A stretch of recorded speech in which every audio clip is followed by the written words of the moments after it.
श्री गणेशाय नमः। श्री सरस्वते चरण कमलेभ्यो नमः। श्री गुरु चरण कमलेभ्यो नमः। ओम हनुमते नमः।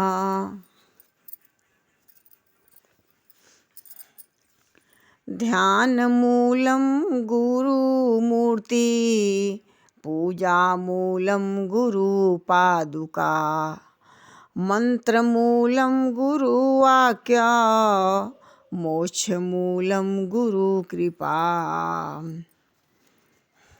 वक्त से जो लड़कर अपनी तकदीर बदल दे, इंसान वही है जो अपनी किस्मत बदल दे।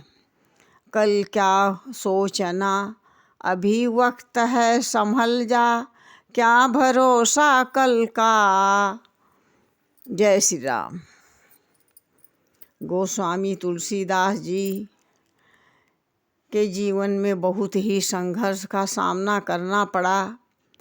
जब गोस्वामी तुलसीदास जी यौवन अवस्था में प्रवेश किए तो पढ़ाई में सब शास्त्रों में ज्ञान हो गया। गुरु कृपा से गोस्वामी तुलसीदास जी का जीवन संवर गया। सुंदर तो थे ही, इसके बाद लड़की वाले आने लगे।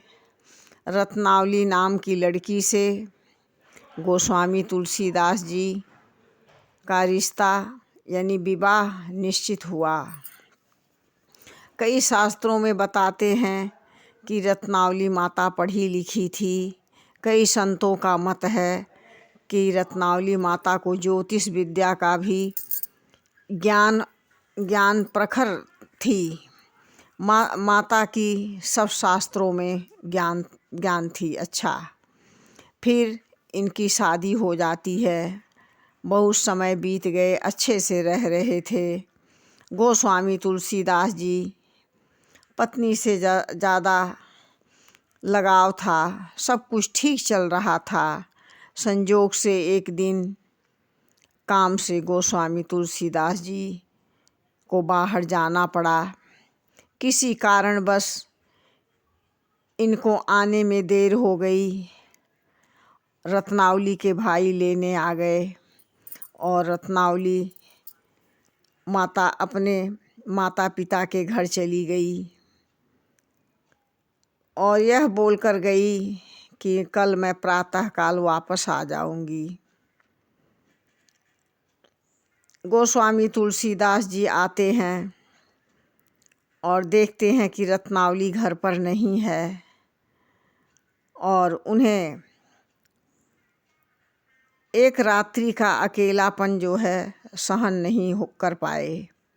भयानक बारिश हो रही थी, आंधी और तूफान चल रहे थे, बिजली कड़क रही थी, सारे रास्ते में कीचड़ ही कीचड़ था। घनघोर अंधेरी रात्रि का समय बाबा जी ससुराल के लिए निकल पड़े।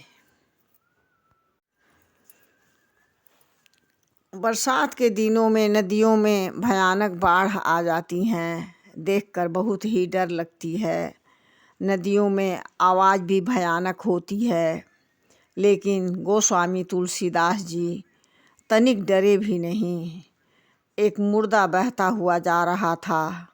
अंधेरी रात्रि में इन्होंने लकड़ी समझकर पकड़ लिए और उस पार हो गए। फिर सुबह हुआ तो लोगों ने देखा तो पता चला कि यह लकड़ी नहीं, एक लाश है। कुछ दूर पैदल चलकर रत्नावली के घर पहुंचते हैं तो फिर पहले समय में छप्पर के घर हुआ करते थे। उन घरों में सांप, बिच्छू, गोजर इत्यादि सब जंतु रहते थे। खिड़की दरवाजे सब बंद हो गए थे।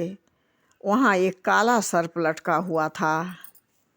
उन्होंने रस्सी समझकर आंगन में कूद गए। फिर इन्होंने रत्नावली को आवाज़ लगाई। पहले के समय में मर्यादाएं बहुत होती थीं। जय श्री राम।